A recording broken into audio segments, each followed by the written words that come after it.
Welcome back, everybody. It's another Thursday. As I always say before these videos, I am yet again late with another video. This one was going to get out earlier, but because of the whole situation going on throughout the country, and also, as you can see, my camera's a little off right now, so I'll see if I can't just... There we go. That's a little more centered for me here. Okay, that's good. But yeah, with the country situation, work situation, all that fun stuff, it's kind of been a little difficult to plan out and get one of these ready. I've been wanting to, but I just haven't been able to, and I just happen to have some free time today to get this done. So, we're continuing the series involving the Carmines, luckily. So, we've got Anthony done. I've already talked about Dee in the past, the Carmine family. So, I don't have that many more Carmines to go over, and I don't know what I'm going to discuss after all the Carmines. So, if you want, leave a comment, and I'll decide what's going to be next. I'm thinking maybe Zeta Squad after the Carmines, because Zeta doesn't get enough love, and Zeta was kind of kick-ass. But yeah, today's Ben. We're talking about Benjamin Carmine. So Anthony started off the curse, but I think it was Ben who cemented in, like, Carmines are gonna die. Because you had Anthony die, and you're like, okay, Carmine died. Carmine being a color red, he was a red shirt. The red shirt joke, Star Trek stuff, means you're gonna die if you're a red shirt. So red meaning you're gonna die. He was a Carmine. Carmine is a type of red. Yeah. Ben dies, and you're kind of like, oh, okay, the Carmines are going to be dying quite a bit. This family's made to die. And then you learn there's 4 of them, so you're like, oh, we're going to watch a lot of death happen. Now, luckily, we don't see the other 2 die, and we don't even see one of them, but we do know other Carmines end up dying down the road. So let's talk about Ben in this video. So Ben is confirmed to be the youngest Carmine brother. Out of all 4 of the main brothers we know of, he's the youngest. He was known as Squirt to his family, and he was the very last one to join the COG when it came to war. He was the last one to go into boot camp, get through boot camp, and join pretty much the killing fields, as the song Private Clay Carmine goes. So he was the very last one to end up going in, and you can very much tell when you first meet him. He is extremely inexperienced. He can't even hold his lancer correctly along with his bag. You can tell that he had a close connection with the rest of his family, like many Carmines, but Ben wasn't really... I guess the best way to say it was he wasn't cut out for war. Most Carmines are told, like, we're a family that are soldier family, we're going to war.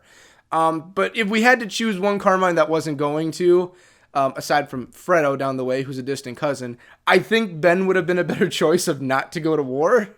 Lucky guy up until his death. But I mean, I don't think he should have been the one to really go.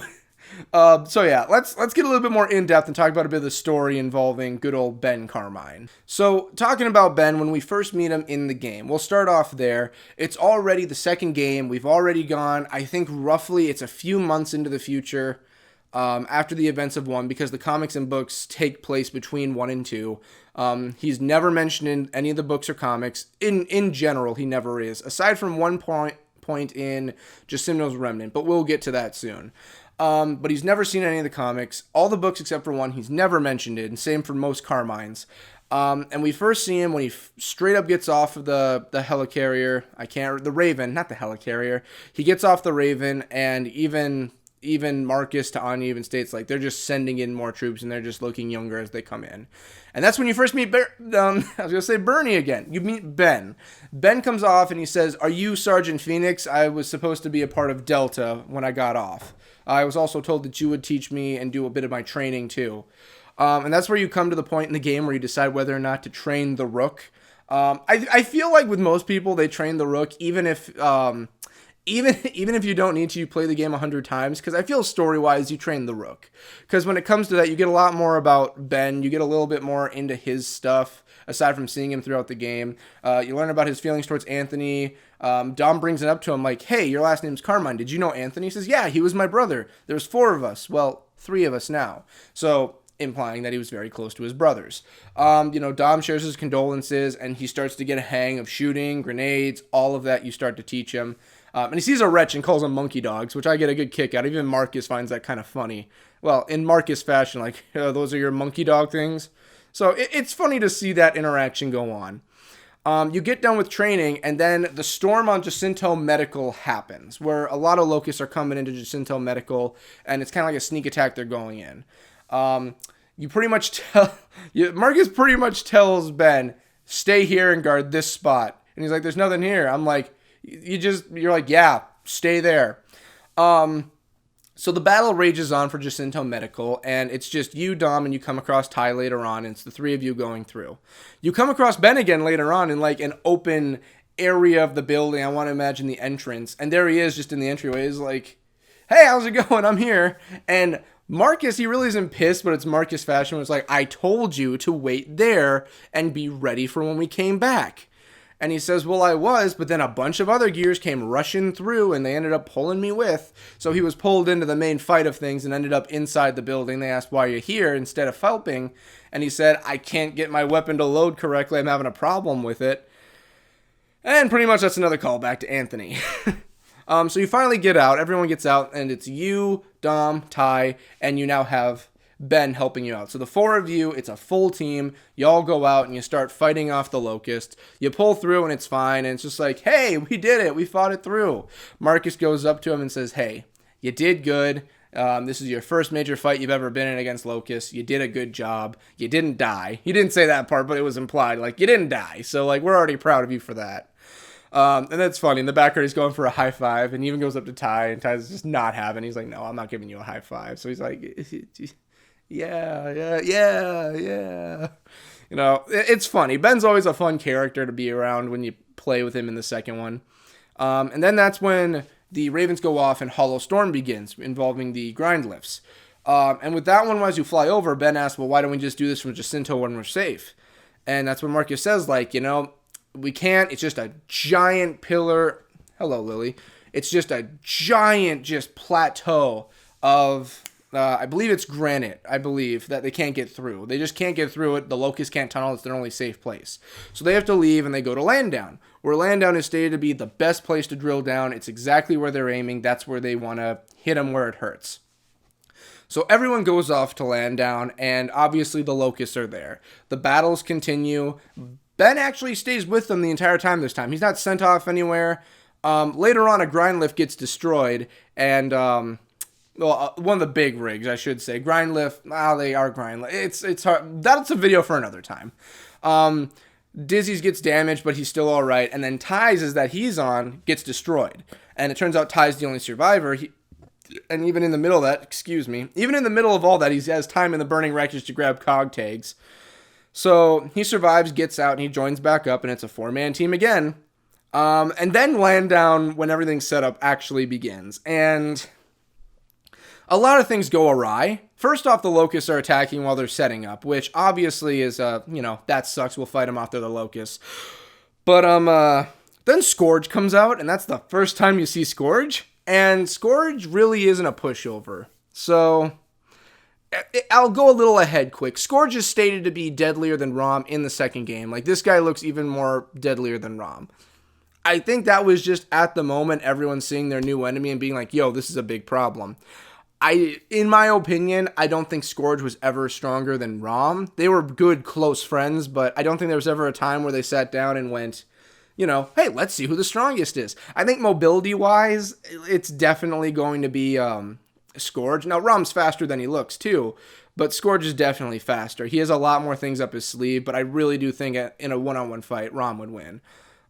Getting off that now, Scourge pops up, the current leader of the Locust after Rom's death, and Ben, Marcus, Dom, they're already strapped into their lifts. They can't get out. Once you're locked in, you're locked in. It's not going to let you go until you land and everything's done. So they can't get out. The only person that isn't really attached into their lift yet is Ty.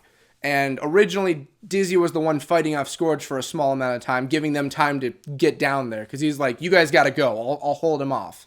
Ty actually isn't locked in yet. So he gets out and he's fighting him off. And he tells Dizzy, like, get out of here. I'll hold everything off. Just go. Everyone get out of here. I'll give you the time you need. Because at the time you see him, Ty is like the biggest badass you can meet in Gears. Even bigger than Cole when you meet him in the first game. So everything gets shot down. Now, I don't know what really caused it when it came to Ben's lift, because Dom and Marcus pretty much went where they were supposed to. But I think because Ty wasn't in there and the weight was kind of off probably, it kind of diverged his shot and he ended up somewhere else. So Ben ended up being off course for where he landed in the hollow. When Ben landed, he was solo. There was no one else there, and he came across Echo 5, I believe. Echo 5, also fun fact, was in Shadow of Rom. But he comes across Echo 5, and I believe he's with them for a little while until they start getting in a firefight with more locusts, and then he's able to get through on comms, Ben is, and he can actually get a hold of Marcus and Dom when they get closer. And he's like, hey, things are going bad. We're in a big firefight. I'm the only one left alive. I kind of need backup. Please get here. That's the best I can do for Ben. He's a lot more childish. He's like, Sarge, there's no one left. You know, kind of like that character you see in war movies or something.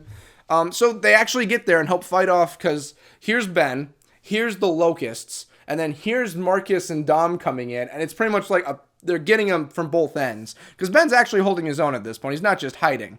And they take out the locust, and again, Ben made it out alive. He's like, oh my god, I'm the only one alive. Just like, oh, thank God you guys came. So then it's you guys again going through, and that's when you finally do come across, as it goes, you come across good old Baird and good old Cole. In the reverse order, though. You come across Cole first. And while you're going, actually, before you meet them, I'm getting out of track here. Before you meet them, you end up coming against the giant riftworm that goes floating by all three of them. Ben, there's too many B's and gears. Ben's losing it. He has no clue what's going on. There's a giant worm that just went by them, led by Scourge, and he's just saying, holy shit, and I can't really say it because of YouTube's stuff, but he's freaking out. He doesn't know what to do. And then you come across the other two and you learn, like, yeah, things are going bad here. Like, you know, people are being taken away by the locusts. They're being taken away on these, like, barges. Something's going on from what Baird said. And as you continue on, you have all five going, and you go on the barges trying to free him up and get to where you're going, and you come across Ty again, post-fight with Scourge, post-torture, post-being locked in there, pretty much being transferred and processed. Ty ain't doing so good. And Marcus throws him a shotgun, because he's known him since he was in the 26th RTI. He throws him a shotgun, and he's like, come on, we got to get going. We got to get out of here. Ty, in one of the more graphic moments of the second game, takes the Gnasher, brings it up under his chin, and boom. And that's a conversation all for Ty's video, because that's a whole other thing. Ben doesn't know how to take it. Again, the newbie's still new, remember. This is his first day on the job. He's like, that was supposed to be the strongest guy there ever is. Nothing can beat Ty. What? Nothing can beat Ty. What are we going to do? And Marcus is kind of in disbelief for a while. He's like, shit, the kid's right. Like, no, that was the strongest dude we had. And, like, I don't really know what we're going to do from here. So they continue onwards, and they come across, I believe it's more of the I believe it's Lima that's destroyed they come across. If not, it's one of the other sunken cities, because there were more than one, especially in the books, they talk about another city going. And that's where they end up on the rooftop of a building, because they're going through, and again, they're looking for evac at that point, because it's like, hey, we're surrounded, things are bad, we need to get out of here, we need someone to come in, get us out now, we can only hold off for so long. Luckily, they are able to hold off long enough, and a Raven comes down, and everyone's getting on, and there's Baird just holding the line while he's slowly taking steps back, like, you guys go, I can hold him off for a while, you know, classic war movie rookie fashion. He gets over his head with what he's doing, and everyone's like, no, just get in, like, trust me, just get in, because there's enough time for him to just make a dash for it and get in. He gets clipped, I believe, on his shoulder, just clips him, and he does, like, a 360 and lands on the Raven. You see his shoulder, it just nicked him, so he's fine, and he's like, let's go, let's get out of here, I'm okay. And then that's when the Riftworm shows back up again, and here's the little tiny ship just floating through, just the Raven ready to get out of there, just the Riftworm just swallows them. Before they get swallowed, again, Ben landed on the ship like this, and he's just sitting there. That ship gets clipped. It goes over on the side. Ben goes flying into the mouth by himself. Ben's already ahead of the game and in there before anyone else. Not in a good way either. So everyone's like, oh god, Ben just fell in. What do we do? And then everyone else gets swallowed. So I think the last thoughts on a lot of people's minds were, well, I guess we're going in after him. So that concludes into inside the Riftworm. So they end up in the Riftworm. And They have no clue where Ben is. It's just the Classic Four from Delta.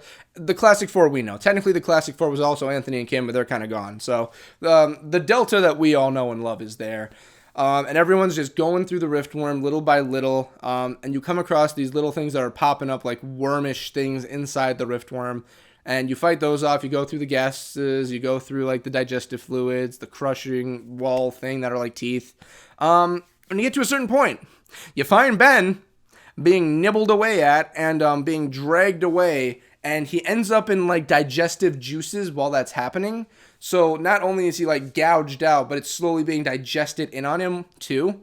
You see ribs, you see his internal organs, everything. He's still alive at this point too. He's still breathing, so his lungs must somewhat be okay at that point. And he's like,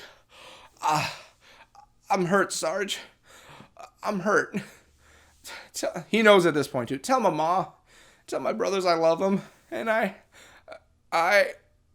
And then Ben passes away in front of Marcus Phoenix. Before they actually leave, though, cog tags are taken, and a letter is also taken off of Ben, which is a letter he wrote to Clay that never got sent. Phoenix gets a hold of this. We don't see it in-game, but it is stated. He grabs it, and he puts it away because later on, that letter ends up being delivered to Clayton. And this is where Ben's story ends within the game. Ben's done at this point. There are more stuff with Ben, more things with Ben that pops up, though, as the series goes. For instance, Jacinto's Remnant, when the book comes in. This is the only time Ben's ever mentioned in the books. I believe he might be side mentioned just by name once or twice later on, but he's never, like, directly stated, like, yes, let's talk about Ben for a moment. No, this is the only time it happens. So Bernie. And you all know Bernie. She was in the third game. She's been in all the books, aside from the newer stuff. Bernie makes an appearance in the beginning of the book when Jacinto's been flooded. Now, Jacinto's already been flooded. Everything is going haywire. There's water rushing in everywhere. Buildings are being flooded. And there she is just holding onto a building pretty much for dear life while the water's rushing past her. She gets saved, though, and she had to kill a locust on the way, but that's another story altogether, too. But she gets out and saved because a raven goes back to grab her. And later on, she says, okay, what exactly happened down there? Because I have been up here the whole time fighting locusts, keeping the city safe with Hoffman. What's going on here?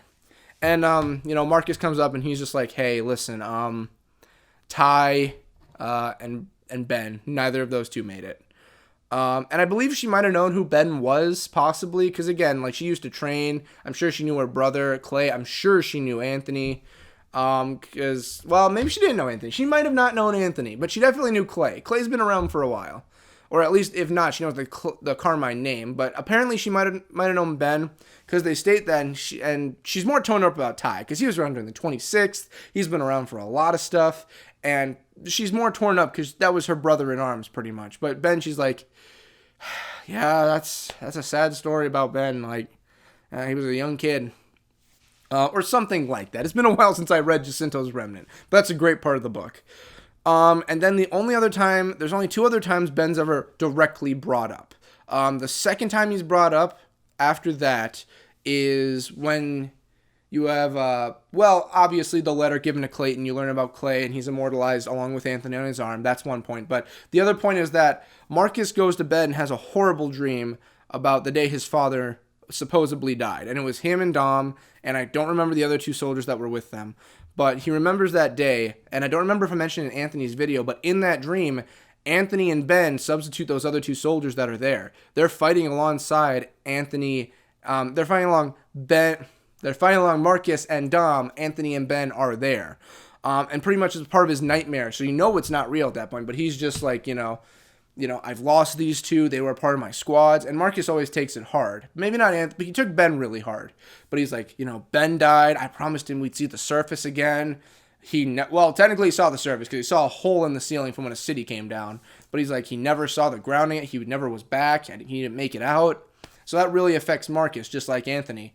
And then you get to the final time he's brought up, which is in Gears 5. You find his helmet. You find Ben's helmet in the remains of the Riftworm. It's pretty dissolved, and you see some areas that are gone. But it's even stated like, yeah, this is definitely Ben's helmet. And I believe it's Dell talking about it. He says, Sarge used to talk all the time about his brothers and how great they were.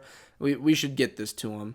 And you don't actually get it to Clay, because later on you take Anthony's helmet you find and Ben's and you put it on the Wall of Remembrance, where you remember the people who fell during the Locust War. And then when you put them all up, the cool little ghostly figures come up, and there's Anthony and Ben right next to each other, like, yeah, we didn't make it, but at least we got remembered. Because I don't believe... Actually, yeah, their names are on there, but it's like, they're putting their items to where they can be remembered. And Anthony and Ben's helmets are right next to each other. It's amazing to see when it happens. And that's all you get from Ben when it comes to the story. There are some other things here and there when it comes to multiplayer and other sources, but for Ben, that's really about it that you get for his character. He was only around in one game. Well, technically 2, because he was technically in 3 when in the Bad Dream along with Anthony, so I guess they ended up in 2 games. Technically, they were in 2 games, so congrats. You know, the only Carmines I can think of that were in 1 game and never came back for story was probably Gary, and Lizzie. William was in the comics, and Fredo was just a passing by thing that was mentioned in Judgment. So, congrats, you guys. All the 3 Carmine brothers made it into secondary or 3rd games. Congrats, guys. You did it. Proud of you both. So that's pretty much Ben. He has a little bit more than Anthony because he had a lot more of a role in the 2nd game. Not as much as Clay in the 3rd. He had more of a role than Lizzie would have, so... I guess I pseudo did it in my head where I was ranking Carmines in the last one, but like... you know, if we had to rank them all from top to bottom for most importance, like the very, very bottom of nothingness is probably D, because no D. Then maybe above that would be Fredo, and then after Fredo would be like, I want to say Anthony, and then it would probably go Lizzie, then it would probably, well, William's down there too. William's below those 2, because he actually had some time in one of them, so it would go D, Fredo, William, then it would go probably Gary, Lizzie, then it would probably go it would go Gary, Anthony, Lizzie, Benjamin, then Clay for all the Carmines from least to most importance. So, yeah, there you go. Mid-tier Carmine just got done with. Thank you guys for watching. I hope everyone stays safe indoors. If there's something you really need to worry about when it comes to illnesses or if something's really wrong with your immune systems, definitely stay in even if you don't. Be careful during these times. I know this virus isn't really the most deadly thing ever seen, but it's definitely something that we all need to take precautions on, be careful of. It does affect those that are elderly or those with horrible immune systems or something wrong, so please be considerate. Keep away from people that are in those pools or even just in general. Wash your hands all the time. I work in healthcare, so that's something I always do. Yeah, and if you're watching this video after all this, you know, the stuff going on right now, just understand if this is what the world sees of our memory, like I was a thing. So don't worry, I was here for them. Not really, I just make videos. You guys have a great one. Stay safe. Like, comment, subscribe, do all that fun stuff. Store, Patreon. Thank you guys so much for watching. Have a good one.